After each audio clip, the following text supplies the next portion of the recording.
Let's return to This Week in America. Here's your host, Rick Bratton. Welcome back, everybody. Coast to Coast, This Week in America. Fan Loyalty by Carol Wilson Mack chronicles the journey of a young woman as she said, "I'm going to meet him." She didn't know it at the time, but the man she was speaking about was the singer Brook Benton, the legendary singer-songwriter, over 50 Billboard chart hits, including It's Just a Matter of Time and Rainy Night in Georgia. Well, she did get to meet him and his entire family. She shares that amazing journey in her book, Fan Loyalty.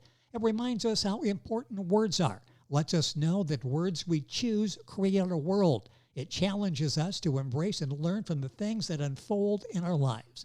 Carol Wilson Mack holds a master's degree in communication arts from New York Institute of Technology, a graduate of Long Ridge Writers Group, is a doctoral candidate with the Open Bible Institute and Theology Seminary, a registered professional nurse, works as an educator in the healthcare industry, focusing on staff education.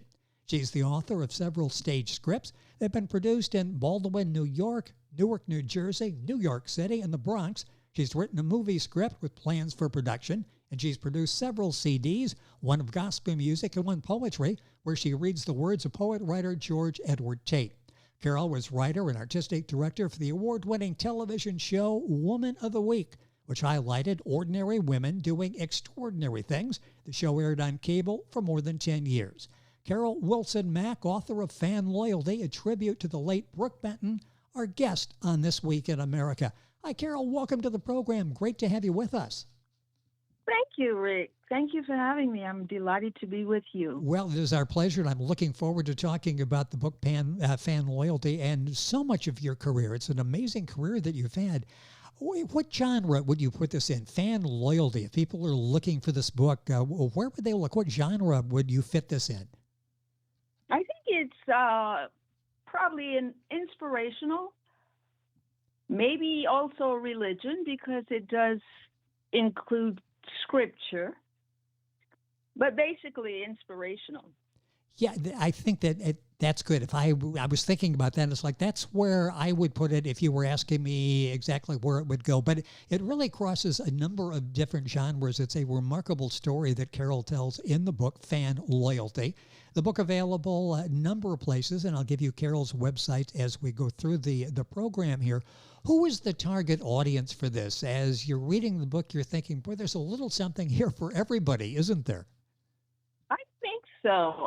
I would say everybody has somebody that they love. Everybody have a Brook Benton in their lives. Yes. You know, mine just happened to be Brook, but there are many, and there are additional people that I love as I love Brook, but this was a very unusual thing for a young person who was exceptionally shy, and it's like the voice of this man helped her with the shyness.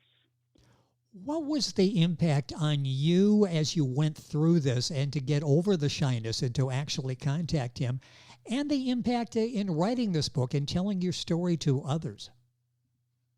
Well, in a family where the dad is a very strict dad, when a shy girl suddenly starts talking about somebody who sings, especially somebody in movie industry, as my father spoke about it, the whole family thought something had happened to my mind.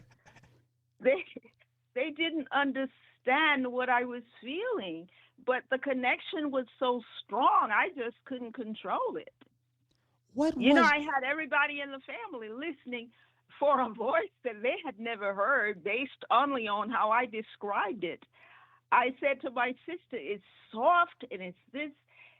And she says, if it's soft, how can I hear it? You know, all kinds of verbal responses I was getting from my family members, but they really thought something had happened to my mind. What did trigger that? What was it about Brook Benton, the singer-songwriter, legendary, so many hit records? What was it about him that, especially at that young age, really captured your total imagination? I think the way he tells stories with his singing, and his diction was so perfect. Yes. It was like, I mean, I did a lot of reading as a young person, but the music wasn't a big part of my life until I heard him. And I so wanted to hear him again because the disc jockey did not announce his name after the song when I was waiting to hear his name. So that forced me to listen to radio. So I heard a lot of other musicians and singers waiting to hear this man's voice again. So he introduced me to music, I would say. And even as a student, when I was studying, I introduced him to many of my classmates, and we used to study listening to his music. Did you ever think that you would actually meet him? How did that all come about? And a shy person, boy, he really motivated you to get over that shyness, at least when it came to reaching out to him. What drove that? What was the motivation behind getting to meet this very famous singer? And I was in South Carolina, a very small town in South Carolina. But my mom was in New York. My parents divorced. So after high school, I traveled to New York. But I always talked about this man. And, there was a gentleman who worked at the hospital where I was working. And he said, young women are not supposed to be chasing after. So I said, I'm not chasing after. Yes. My dad wouldn't even think of that. What I love is the way this man sings. So he told this gentleman, who became a father figure for me, he told me about the Apollo Theater. Oh, yes. And he told me to get the Amsterdam News, and I would know when Brook Benton would come to the Apollo, and that way I would get to see him. And I did all of that. And I waited, it seems like long times before he came, but he finally did come. And you know what? I didn't have much money, but when Brook Benton came to that Apollo, I had a ticket for 7 days. What was that like when you're sitting at the Apollo Theater, a legendary theater, a legendary performer comes on stage? You are not only listening to the music, which you've listened to on the radio for a number of years, but you see him in person actually performing, that connection he had with the audience. What was that like the moment he walked out on stage? Did you pinch yourself when you were sitting there? I don't even know if I felt like I was breathing. I mean, I felt like my breath was, it's something that I'm sure other people have experienced it. But I just, when I saw him, I just couldn't believe it. And I sat through both shows. Can you imagine that? Both shows every night for 7 nights. But I did it because that's how much I liked him. Our guest on the program is Carol Wilson Mack. The book is Fan Loyalty. The book available at Amazon, Barnes & Noble, usual places. The publisher, you can get information there, stratton-press.com. Her website's carolwilsonaccomplished.com and cwmacbooks.net. All of this information on our website, thisweekinamerica.us. You can go to any of those and get information on Carol and the book as well. How would you describe this book? It really touches on so many different emotions. How would you describe the book Fan Loyalty? I think that it's a piece that really is not about Brook Benton. It reminds us that we should really think about the words that we use, because those things can actually come to be.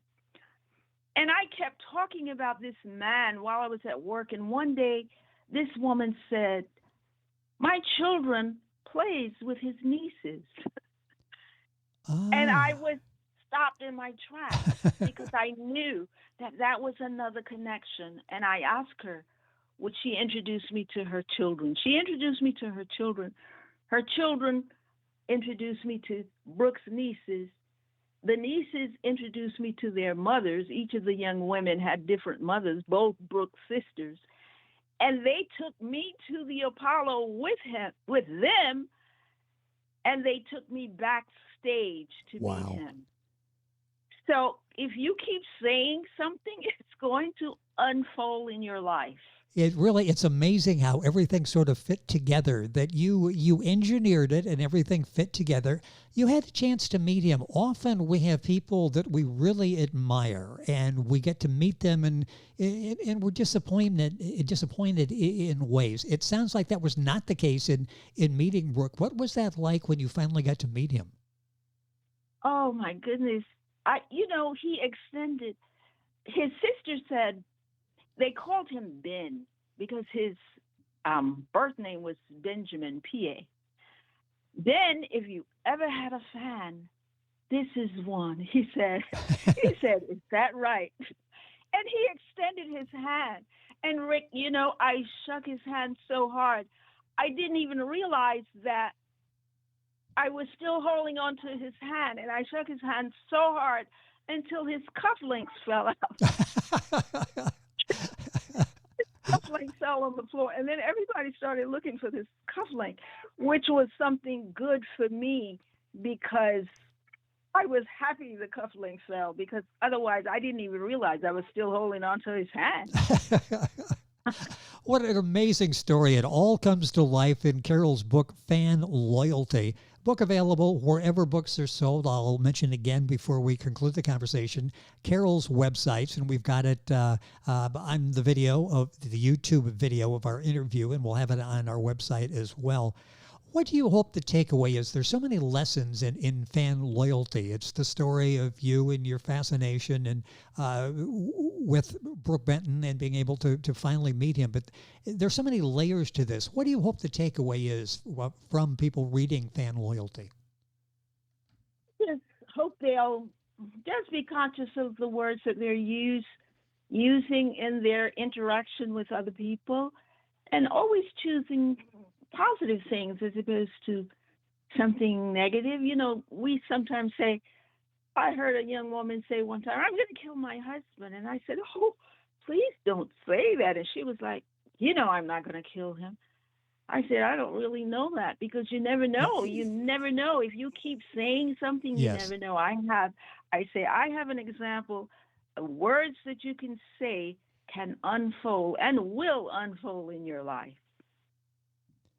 And it's so amazing because words do have impact, don't they? You see sometimes, here's people just throwing something out there, and they really have an impact. They can be hurtful too, can't they? They can really destroy somebody's self-worth. Yes, very, very, very hurtful. And one of the customers said to me, I was disappointed in Fan Loyalty because I thought it was about him. So I said, no, it includes him. It tributes him, but it's not about him. It includes him. And, she said, but I want to know more about him. So that gave me the idea. I'm writing the sequel to Fan Loyalty. And I said, I'm really bent on Brook. And then I realized that's his name. So my follow-up to this will be called Bent on Brook. I love that. I love that. As I say, this book is more than just Carol really likes this guy and she finally gets to meet him. There's a whole lot there, and all of us can remember as young people, maybe as adults, the people we admire and going after that dream. Carol Wilson Mack, our guest. Book available Amazon, Barnes & Noble, Stratton-Press.com, and her websites, carolwilsonaccomplished.com and cwmackbooks.net. How is this different, would you say, than other books? And I ask that because it is different. It's just not somebody who's got a teenage crush on somebody. It has a deeper meaning than that. How do you think it's different than other books? I think it needs from Scripture. It's in harmony. It uses a few scriptures just to support the message that I'm trying to share. I met a 10-year-old at a book signing, and he asked me, who is Brook Benton? And I said, oh, he was a great singer. In 2 minutes, he pulled him up on his phone, And he started listening, and there was a lot of books in there. And he told his mom, I want this book. And she said, this boy wants every book he sees. So she said, I'll be back. Do you know he insisted on getting this book? And 3 years later, he had his mom bring him to see me. And he told me, I'm going to be a pilot. Ah, very good. What an amazing story. He was inspired by fan loyalty. Well, and the book has that impact on readers, receiving rave reviews. Fan loyalty. Carol Wilson Mack, our guest on the program. A few minutes left in the program. I mentioned your very impressive background and all the work that you've done. Another book that you've written, which I love to do a whole program just talking about this, Patchwork, Conversations Between Generations. We come back to words and the impact and conversations and what you say. Talk about that book and the premise behind it and how this is powerful, because we all need to have conversations between generations. Yeah, I think that is something missing. There's such a gap between the generations. And I remember these two grandmothers, my grandmothers, they used to quilt with the younger women. And in the context of that group meeting, each of the families that was represented had a different challenge. And whichever woman quilt they were making, they were sharing insight. They prayed for each other. Even if they did nothing but vent, those women were supported. I'm not sure the young women of today is interacting that well or as much as they need to or should. Well, it's me saying they should, but I encourage, interaction between generations, because we should be building on each generation as opposed to building a generation, each time. Yes. And I know you say that sometimes we think of conversations between generations. If you're young, you really don't have anything to add to the conversation. You just sort of listen. And you talk about the youth have something to say as well. Sometimes we're missing the boat by not listening to what the younger generation has to say. I know I have to listen to them when it comes to this technology. Exactly. Make a young person your friend. That's yes. Yeah. If you're going to deal with any of the technology, you need them on your side out there. That book is, once again, it's called Patchwork: Conversations Between Generations. And that book's available as well as this book, Fan Loyalty. Talking a few minutes left in the program here. What was it? Do you have any favorite Brook Benton songs? What were the ones you heard as a young person that really captured your attention? I mentioned a couple. It's Just a Matter of Time, which I think is among his first songs, and then Radio Night in Georgia, one later in his career. What are some of the songs that you really still enjoy to this day? Oh, every last one of them, whichever one he. Do you know someone in Austria heard about this book and he sent me 30 CDs of music. Wow. That was not published in the States. So I'm still listening to him.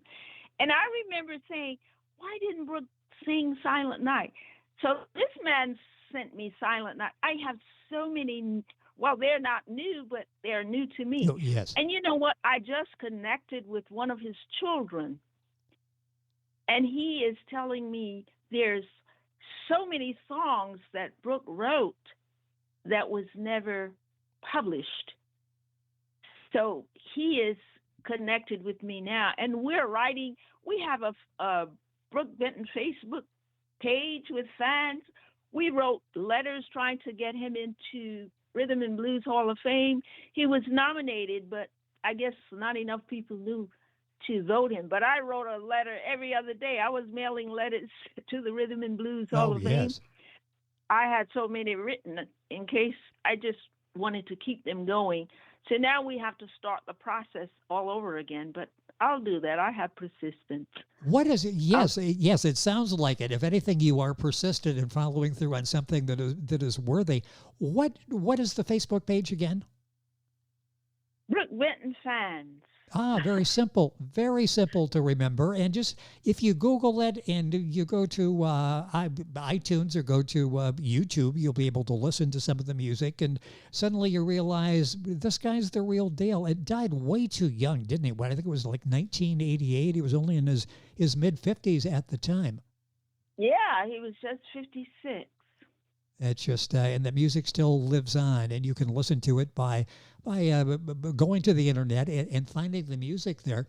I want to leave with just one of your thoughts. You remind us how important words are. Let us know that words we choose create our world. Just talk about the importance of that, because you're a living example of the power of words and what words and determination and persistence will do for us. That's right, because, the small town in Bamberg, South Carolina, that was a very small town, I think about 3,000 people. And my very strict dad, I love him, I said. My dad was like, what do you know about love? But that connection to that voice was so strong until I just blurted it out. I'm going to meet him. Everybody went silent. The house went silent. And my stepmom was like trying to listen to the radio. And one day when I finally heard him and the disc jockey said his name, my stepmom says, now I don't have to listen to the radio as much. My dad said, you didn't have to before. What an amazing story that Carol writes and tells in Fan Loyalty, a tribute to the late Brook Benton. Carol Wilson Mack has been our guest on the program. Carol, it's been a delight to have you come on the program. Time has gone by too quickly to share your story and the impact that he had on your life and the power of words that really sort of propelled you to where you are today and the very successful career that you've had. Thank you for joining us on the program. A pleasure to have you with us. My pleasure. I enjoyed it very much. It was fun. The book is Fan Loyalty, a tribute to the late Brook Benton by Carol Wilson Mack. The book available at Amazon, Barnes & Noble, the publisher. Book available there, stratton-press.com. Carol's websites, carolwilsonaccomplished.com and cwmacbooks.net. All of those listed on our website, thisweekinamerica.us. And we're back on today's program right after these messages. This Week in America is online. You can visit our website, thisweekinamerica.us. Scott Pinkerton, Associate Producer of This Week in America. Jay Anderson, Segment Producer. Ben Watson, Webmaster. Otto Bechet, Director of Engineering and TV Production. This Week in America produced and is a trademark of Blue Funk Broadcasting, LLC. For information on all of our guests and to listen to this week's show, our website again at thisweekinamerica.us. And I'm Sean Bratton, Executive Producer of This Week in America.